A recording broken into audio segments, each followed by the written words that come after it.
60 రోజుల్లో మీతో ఇంగ్లీష్ అద్భుతంగా మాట్లాడిస్తాం. వెంటనే కాల్ చేసి జాయిన్ అవ్వండి. నమస్తే రమగారు. నమస్తే జయ. రమగారు, ఏదైనా మంచి కథ చెప్తారా? ఈ బౌద్ధ జాతక కథలు ఉన్నాయి కదా, ధర్మపథం కథలు అని చెప్పాను ఇదివరకు. విశాఖ కథ అది చెప్పుకున్నాం. అవును. అందులో ఒక చిత్రమైన కథ ఉంది జయ, కుంభఘోషకుడు కథ. పూర్వం అట తథాగతుడు అక్కడ ఆ కాలంలో ఉన్నప్పుడు ఒక వ్యాపార దంపతులు ఉండేవాళ్ళు, భార్యాభర్త. అయితే ఏమైందట, ఆ రోజుల్లో అంటువ్యాధి సోకిందట.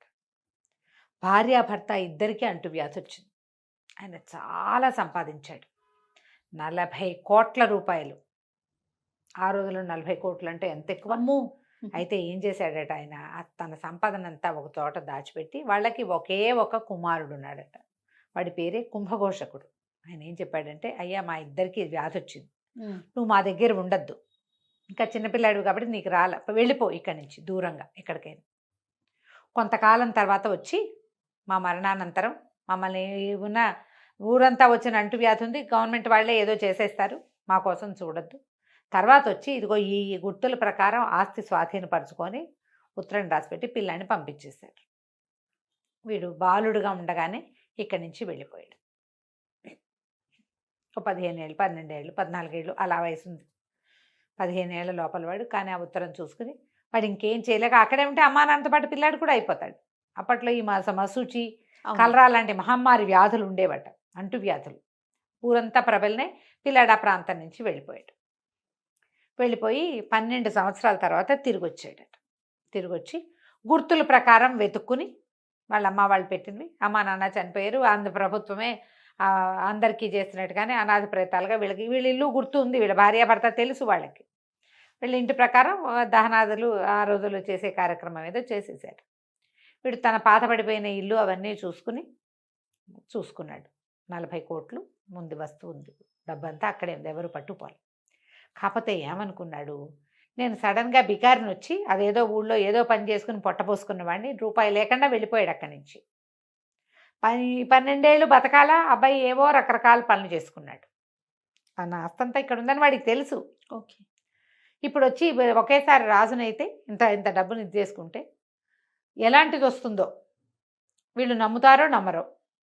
ప్రభుత్వం కూడా మారింది, ప్రభుత్వం మారిపోయింది అప్పటికి ఇప్పటికి. అందుకని ఏం చేశాడట, ఇక ఆ డబ్బును అవైల్ చేయలే. క్రమంగా దీన్ని సరి చేసుకుందామని ఆ ఊళ్ళోనే ఒక పారిశ్రామిక వాడ, వాళ్ళ అలాంటిది కార్మిక వాడ, ఏమన్నారు దాన్ని, లేబర్ కాలనీ, కార్మిక వాడలో ఉండిపోయాడు. ప్రభుత్వోద్యోగానికి దరఖాస్తు చేసుకున్నాడు. ప్రభుత్వోద్యోగం ఏమిచ్చారు, ప్రకటనలు చేసే ఉద్యోగం ఇచ్చారు. రేపొద్దున రాజుగారి పుట్టినరోజు మీరందరూ రావాలి హో అలా ప్రకటించటం. బాగుంది. ప్రకటన ఉద్యోగం వచ్చింది. ఆ రోజుల్లో ఈ మొత్తం ఈ నిరాశ్రయులైన వాళ్ళకి గవర్నమెంటే ఇళ్ళు ఇచ్చేదిట. నిరుద్యోగులకి గవర్నమెంట్ భృతి ఇచ్చేది, రోజుకి ఇంత 2 రూపాయలు 3 రూపాయలు ఇచ్చేది. తర్వాత లేదా ఉద్యోగం ఇచ్చేది, గవర్నమెంట్కి సంబంధించిన ఏదో ఒక పనిలో వాళ్ళని ప్రవేశపెట్టేది. నిరుద్యోగ సమస్య అసలు లేనే లేదట. ఈ కెనడాలోను జర్మనీలోను అక్కడ కూడా జాబు రావాల్సిన అవకాశాలన్నీ ఉండి ఉద్యోగం రాని వాళ్ళకి గవర్నమెంట్ పే చేస్తుంది. మనకి ఇండియాలో ఎప్పుడైనా వస్తుందా అలాంటిది? అంటే మనం ఇంకా అభివృద్ధి చెందుతున్న దేశంలోనే ఉన్నాం కదా రమ్మగారు. అవును, అవన్నీ అభివృద్ధి చెందేసిన దేశాలు కదా. నిరుద్యోగ జాబ్ పాపులేషన్ ఒకటి క్యాలిక్యులేట్ చేసుకోవాలి కదండి. అవును అవును. అంటే ఉద్యోగం అన్నీ ఉండి, అంటే చదువు గిదువు అన్నీ ఉండి క్వాలిఫైడ్ పీపుల్ ఖాళీగా ఉంటే వాళ్ళకి గవర్నమెంట్ పే చేస్తుంది. సరే, ఈ కుర్రవాడికి ప్రకటనలు చదివే ఉద్యోగం ఇచ్చారు. ఆ ప్రకటనలు చేసుకుంటూ ఉండేవాడు, కార్మిక వాడలో ఉండేవాడు. కొన్ని రోజులు గడిచినాయి. ఆ రాజ్యానికి అప్పుడు రాజు బింబిసారుడు. మనకు తెలుసు కదా, బింబిసారుడు అలాంటి పేర్లు ఉంటాయి. ఈ బింబిసారుడు రాజ్యానికి ఉన్నప్పుడు ఒకరోజు ఏమైందంటే, రాత్రి వేళ ప్రకటన వస్తుంది. ఈయన సౌధంలో బయట కాళ్ళు చాపుకునుకున్నాడు. ఒక పరిచారిక ఆయనకి వీవెని పెట్టి విసురుతోంది. ఆ ప్రకటన వినపడింది. ఏమని, రేపొద్దున ఈ రాజపత్రిక చదవాలన్నమాట, రాజుగారు ఈ ప్రకటన చేయించారు, దీన్ని ఫాలో అవ్వాల్సింది అని. ఏదో పన్నుల గురించో ఏదో. ఈయనట్లా కళ్ళు మూసుకుని, ఆహాహా ఏం కంఠం, కోటీశ్వరుడి కంఠం అన్నాడు. అనేసరికల్లా ఈ పరిచారకుంది కదా, ఏమిటి స్వామి, ఏమిటి ప్రభు, ఏమంటున్నారంటే, ఆ ప్రకటనలు చదివేవాడు ఆ పని చేయవలసిన వాడు కాదు, వాడి కంఠం కోటీశ్వరుడి కంఠం, వాడి గొంతులో వాడి డబ్బు పలుకుతోంది అన్నాడు. రాజుపరిచారు కదా, నేను కనుక్కుని వస్తాను. అవునో కాదు. అతను ఎందుకు ప్రకటనలు చదువుతాడు? కోటీశ్వరుడు అయిన వాడు ప్రకటనలు చదువుతాడు? అదే కదా. ప్రకటన చదవటం ఒక ఉద్యోగం. నేను చూసొస్తానంది. మర్నాడు వెళ్ళింది. వెళ్తే వీడు ఒక సామాన్య కార్మికుడు ప్రకటనలు చదువుతాడు. కనుక్కొని వచ్చి చెప్పింది, కాదండి కోటీశ్వరుడు కాదు, వాడు మామూలు వాడే, కుంభఘోషకుడు అతని పేరు, పారిశ్రామిక వాడలోని మన కార్మిక వాడలో ఉంటాడు అని చెప్పేసరికి ఒప్పుకోలే. కాదు, నా సిక్స్త్ సెన్స్ చెప్తోంది వాడు కోటీశ్వరుడు, వాడు పేదవాడు అవడానికి వీల్లేదు, వాడి కంఠంలో వినపడుతోంది వాడి తాలూకు ధనం, నాకు తెలిసింది అనేసరికి సరే రాజపరిచారు కంది, నేను వెళ్ళి ట్రై చేస్తాను, ఇంత ఒట్టిగా కనుక్కున్నా కదా, అసలు వాడికి డబ్బులు ఉన్నాయో లేదో నేను చూస్తానని ఏం చేసింది, ఈ రాజభవనానికి కొంచెం దూరంలో వేణువనం అనే ఒక వనంలో తథాగతుడు ఉన్నాడు, అప్పుడు ఉండేవాడు ఆయన. వచ్చి ఆ వేణువనాన్ని చూడ్డానికి వచ్చినటువంటి ఒక సాధారణ ఏమంటారు యాత్రికురాలుగా వచ్చి వెళ్ళి ఇతని దగ్గరికి వెళ్ళింది, ఈ కుంభఘోషకుడి దగ్గరికి. బాబు, ఈ వేణువనం చూడ్డానికి వచ్చాను, ఈ ఊళ్ళో ఎవరూ తెలీదు, నీకు వంట చేసి పెడతాను, నేను మీ ఇంట్లో 4 రోజులు నన్ను ఉంచుకోమని అడిగింది. సరేనన్నాడు. అప్పట్లో అట్లా ఆశ్రయం ఇచ్చేవాళ్ళు. ఈ వేణువనం చూడ్డానికి వస్తే చుట్టుపక్కల ఇళ్లలో ఎవరో ఒకళ్ళ ఇంట్లో అడిగి ఆశ్రయం పొందొచ్చు. ఈ కార్మికవాడ వేణువనం కొంచెం దగ్గరలో ఉన్నాయి. అతని ఇంట్లో దిగింది. వారం రోజులు 5 రోజులు ఉంది. అతని సామాన్య జీవనం, రోజు ఉద్యోగానికి వెళ్తాం, వాడి గిన్నెలు వాడే తోముకుంటాడు, వాడు అన్నం వాడే వండుకుంటాడు, వాడి ఇల్లు వాకిలే వాడే పుడుచుకుంటాడు, వాడి బట్టలు వాడే ఉతుక్కుంటాడు, టంచనగా వెళ్తాడు, టంచనగా వస్తున్నాడు. ఏం కనపడలా. మళ్ళీ వచ్చి రాజుగారికి బెన్సారికి చెప్పిందట, అసలు ఇతను మనం ఏమి ఇది లేదు అని చెప్పింది. తర్వాత కొద్ది రోజుల్లో ఒక కొత్త ప్రకటన వచ్చింది, విశ్వకర్మ పూజ చేయబోతున్నారు రాజ్యంలో, కార్మికులందరూ తలా ఒక వరహ సమర్పించాలి అని చెప్పి. ఇది ఎక్కడికి వస్తుంది, ఆ డబ్బంతా ఒక డిబ్బెన్న వేసి ఆ డబ్బుతోటే విశ్వకర్మ పూజ చేశారు. విశ్వకర్మ అంటే పనులు చేసేవాడు, విశ్వకర్మ ఇవి కడతాడు కదా, ఇల్లు వాకిళ్ళు కట్టే ఆయన, దేవుళ్ళందరికీ కూడా శిల్పి, దేవ శిల్పి. అందుకని కార్మికులందరూ కూడా అందులో పనులలో భాగాలే కాబట్టి ఆ పని ఆయన పూజిస్తారు, కార్మికులంతా పూజిస్తారు. ఈ పూజించే వాళ్ళు వీళ్ళందరూ తలా ఒక వరహ ఇవ్వాలంటే సరే ఏమైంది, వరహాలు అందరూ తలా ఒక వరహ వేస్తున్నారు. మన కుంభఘోషకుడి దగ్గర వరహ లేదు. ఇతను ఏం చేశాడు, సరే అని తన ఇంటికి వెళ్ళి దాచిపెట్టుకునే డబ్బులు వేయించి ఒక వరహ తీసుకొచ్చాడు. ఎప్పుడైతే ఈ కుంభఘోషకుడు వరహ ఇచ్చి తన పేరు రాయించుకున్నాడో వీడి వరహ తీసి పక్క పెట్టి రాజుగారి పంపించారు. ఎవరి పని వాళ్ళు చేస్తారు కదా. చేస్తారు. ఆ వరహ పరిశీలించారు. వరహ పరిశీలిస్తే ఆ వరహ ఈనాటిది కాదు, ఇప్పటికి 20 సంవత్సరాల క్రితం ప్రింట్ చేయబడింది. లేటెస్ట్ వరహాలు చాలా వచ్చేసాయి. బిందుసారుడి పేరు ఉంటుంది కొత్త వరహాల మీద. పాత వరహాలు ఉన్నా కూడా ఇంత పాతది ఉండడానికి వీల్లేదు. ఎప్పటికప్పుడు డబ్బు మార్కం తీసేసేవాళ్ళు. ఓ, అప్పుడు కూడా ఉందా? విశ్వనాథ సత్యనారాయణ గారిది పాతిపెట్టిన నాణెములు అనేది ఒక నావెల్ ఉంది.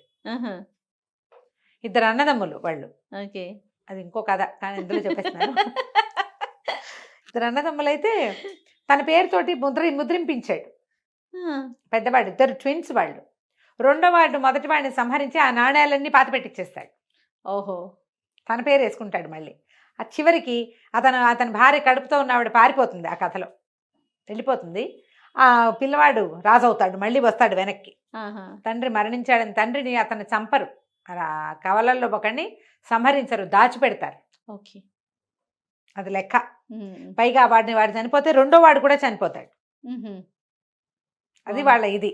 అందుకని ఆ రాజుని, నాణ్యాలు ముద్రించిన రాజును ఉండనివ్వకుండా పెద్దవాడిని, చిన్నవాడు ఏం చేస్తాడు, పెద్దవాడిని దాచేస్తాడు ఎక్కడో. ఆయన బయటికి తీసుకొస్తారు. అతను తీసుకొచ్చే క్రమంలో అతను చనిపోతే రాజు కూడా చనిపోతాడు. ఓకే, అతని కుమారుడు రాజు అవుతాడు. ఆ పాతిపెట్టిన నాణ్యాలు తీయబడతాయి. పేర్లు గబుక్కుని గుర్తు రావట్లేదు. ఈ పాతిపెట్టిన నాణ్యాలు ఎంత బాగుంటుందో, ఎవరైనా ఆసక్తి ఉన్న వాళ్ళు చదువుకోండి. విశ్వనాథ సత్యనారాయణ గారు ఇలా జరిగేవి ఆ రోజులు. ఆ నాణ్యం పట్టుకుని ఆయన పిలిపించాడు. ఈ నాణ్యం ఎక్కడిది, ఇది ఎప్పటిది, ఏమిటి అని ఆ చుక్కి తీసాడు. కుంభఘోషకుడికి ఇక తప్పలేదు, చెప్పాల్సి తప్పక నేను ఫలానా వ్యాపారస్తుడి కుమారుని, నా ధనం ఇది, నా తండ్రి సంపాదించింది, నేను అది ఒకేసారి దాన్ని తీసుకుంటే ఈ రాజ్యంలో ప్రభుత్వం మారింది కాబట్టి ఏమవుతుందో నేను అది తీసుకోలేదు అనగానే రాజు చాలా సంతోషించి మొత్తం ధనాన్ని బొక్కసానికి చేర్పించాడు. చేర్పించి తన కుమార్తెల్లో ఆఖరిదాన్ని కుంభకోశకుడికి ఇచ్చి వివాహం చేసి అబ్బా కోశాధికారిగా చేశాడు. నీకు డబ్బు కనపడంగానే ఏం చేస్తారు జయ? ఖర్చు పెట్టేస్తుంటారు. ఖర్చు పెట్టేస్తారు, వాడేస్తారు. ఎవరికైనా తెలుస్తుందని చేయరు. అవును, మితం ఉండదు మితం కొంతమంది కాదు, ఎక్కువ భాగం ఉండదు జయ. చాలా మందికి ఉండదు. స్పెండ్ చేయకుండా ఉండలేరు. 40 కోట్ల రూపాయల ఆస్తున్నవాడు సాదాసీదాగా కార్మిక జీవితం గడిపాడు. అతనికి అందుకని కోశాధికారిని చేశాడు. అలాంటి వాడు కావాలి, డబ్బు ఖర్చు పెట్టని వాడు. మంచి రాజు, మంచి తెలివిగా ఆలోచించి బింబిసారుడి ఆఖరి కుమార్తెను కుంభకోశకుడు వివాహం చేసుకున్నాడు. సూపర్. అయితే తర్వాత ఒకసారి తథాగతుడు వేణువనానికి వచ్చినప్పుడు ఈయన తీసుకెళ్ళాడట.